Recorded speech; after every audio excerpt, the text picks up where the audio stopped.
Assalamualaikum warahmatullahi wabarakatuh. Bertemu lagi dengan saya di channel YouTube Kanda Data. Kali ini kita akan membahas mengenai kapan kita harus menggunakan Stratified Random Sampling dalam penelitian. Seperti kita ketahui bahwa ketika kita melakukan penelitian untuk populasi yang besar, kita dapat mengambil sejumlah sampel yang merepresentasikan dari populasi yang diamati. Tentunya ini akan memanfaatkan dan kita akan mendapatkan hemat biaya, tenaga, ya, dan juga waktu. Jadi di sini kita ada yang namanya teknik sampling stratified random sampling. Nah, jadi kita tentunya ini sudah paham bahwa stratified random sampling ini masuk dalam probability sampling, yaitu di mana setiap anggota sampel memiliki kesempatan yang sama untuk dipilih menjadi sampel ya. Dari setiap anggota populasi maksudnya akan memiliki kesempatan yang sama untuk dapat dipilih menjadi sampel. Baik, sebelum saya lanjutkan dan kita bahas lebih dalam, saya informasikan kepada sobat semuanya, agar tidak tertinggal dengan update video terbaru dari Kanadata, silakan saat ini klik subscribe dan nyalakan loncengnya. Yang pertama, jika kamu sedang melakukan penelitian yang melibatkan populasi seperti apa, ya, yaitu yang karakteristiknya beragam. Meskipun kita dapat mengambil sampel secara random atau acak, namun kalau karakteristiknya beragam, tidak homogen, kita tidak bisa menggunakan simple random sampling. Kita dapat menggunakan alternatif teknik sampling lainnya, yaitu stratified random sampling. Nah, kita bahas lebih dalam lagi mengenai definisinya. Stratified random sampling adalah metode pengambilan sampel di mana populasi dibagi menjadi subkelompok atau strata. Ya, jadi kita bagi dalam beberapa kelompok berdasarkan karakteristik tertentu. Misalkan kita contoh mengambil em, peternak sapi perah. Misalkan kita amati berdasarkan kepemilikan dari rumah tangga. Dari yang populasinya kita kelompokkan menjadi populasi besar, sedang atau menengah, dan kecil. Dan itu memang di populasinya seperti itu, terbagi jadi 3 strata. Ya, kita bisa mempertimbangkan untuk menggunakan stratified random sampling. Sehingga dengan begitu, semua subkelompok dapat diwakili dalam sampel.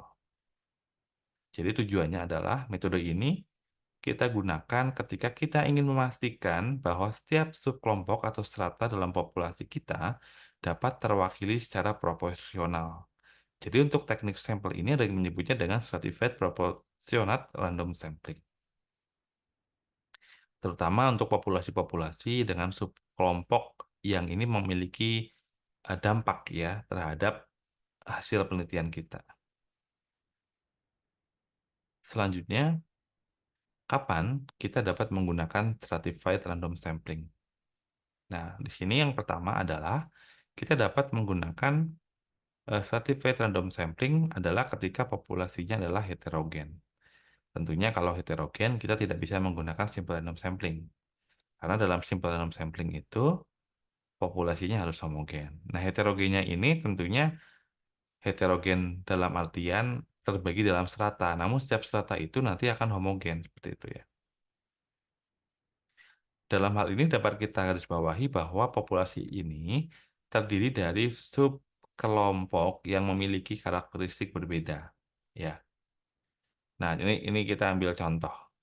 Nah, ini contohnya adalah jika kamu melakukan survei pada pegawai di sebuah perusahaan dengan background pendidikan yang bervariasi, ya, ada yang dari S1, S2, dan SMA, misalkan. Kamu dapat menggunakan Stratified Random Sampling untuk memastikan bahwa semua tingkat pendidikan terwakili. Ya, misalkan strata tertinggi itu lulusan SMA. Kemudian strata menengah itu S1 dan strata selanjutnya adalah S2 dan S3. Contohnya. Jadi kita ambil sampel secara proporsional sehingga masing-masing tingkat pendidikan di perusahaan tersebut dapat terwakili. Seperti itu. Kemudian yang kedua adalah adanya perbedaan subkelompok. Ya. Teknik sampling ini sangat penting jika perbedaan antar strata atau suku kelompok dipandang relevan terhadap variabel yang diteliti. Misalkan kita mengamati tingkat kepuasan konsumen atau pelanggan di berbagai wilayah. Jadi kita perlu memastikan bahwa semua wilayah yang kita amati terwakili dengan baik ya untuk dari sampel yang kita ambil. Seperti itu. Yang ketiga adalah kita bisa juga melihat ada proporsi subkelompok yang berbeda. Ya. Nah, di sini metode ini juga berguna jika proporsi subkelompok dalam populasi tidak seimbang. Contoh, misalkan kita mengamati populasi di mana jenis kelamin perempuan ini lebih dominan dibanding laki-laki. Ya, jadi kita harus mempertimbangkan itu. Misalkan kita untuk menggunakan stratified sampling ini membantu memastikan bahwa jenis kelamin tetap terwakili sesuai dengan proporsi dari populasi, baik yang jenis perempuan maupun jenis kelamin laki-laki. Selanjutnya contoh studi kasus. Misalkan di sini yang pertama, ya, kamu, em, ya ini yang pertama ya, kamu sedang melakukan penelitian terhadap siswa di sekolah dengan berbagai tingkatan. Jadi ada SD, SMP, SMA. Dan kita dapat menggunakan stratified random sampling untuk memastikan dari masing-masing tingkatan kelas diambil secara proporsional dan representatif.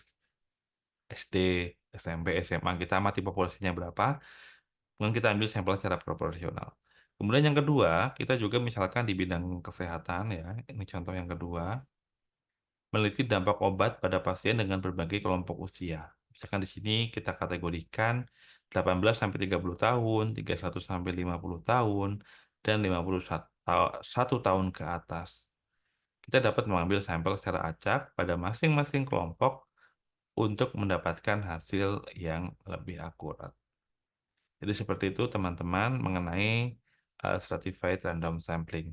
Semoga bahasan dalam video ini bermanfaat bagi teman-teman yang sedang atau akan melakukan kegiatan riset atau penelitian dan menggunakan teknik survei.